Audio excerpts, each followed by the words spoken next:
Question number 8 क्या बोल रहा है?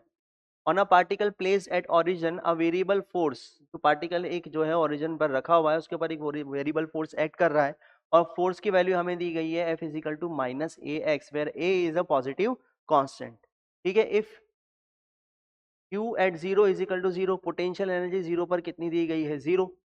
ठीक है, तो graph between the potential energy of the particle U x and x is best represented by, तो हमें यहाँ पर x is equal to zero पर पोटेंशियल एनर्जी कितनी दी गई है? जीरो। तो ये ग्राफ तो नहीं हो सकता, ये ग्राफ हो सकता है x is equal to zero पर पोटेंशियल एनर्जी जीरो आ रही है, ये हो सकता है, और ये भी हो सकता है।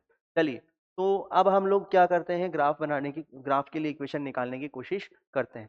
तो फोर्स हमें क्या दिया हुआ है? फोर्स हमें दिया हुआ है F is equal to minus of a x. Force हमें दिया हुआ है F is equal to minus of a x, function of x हमें दिया हुआ है।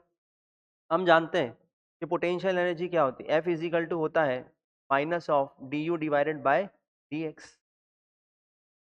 ठीक, तो d U is equal to minus of F dot d x, लिख सकता हूँ मैं, d U is equal to minus of F dot d x. Integration हम कर देते हैं, तो यहाँ पर हम लोग लिख देते हैं कि u is equal to minus, force की वैल्यू कितनी दे रखी है? Minus of a x d x.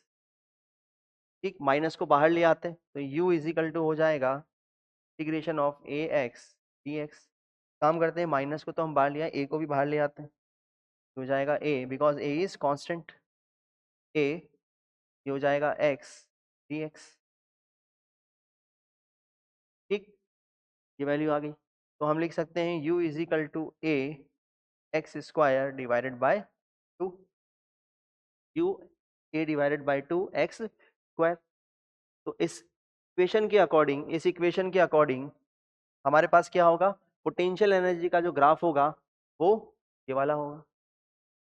ठीक, एक्स चाहे नेगेटिव हो, एक्स चाहे पॉजिटिव हो, पोटेंशियल एनर्जी क्या है? हमेशा पॉजिटिव है। ठीक, तो ये हमारे पास एक इक्वेशन है, उस इक्वेशन का ग्राफ होगा जो कि बी रिप्रेजेंट कर रहा है।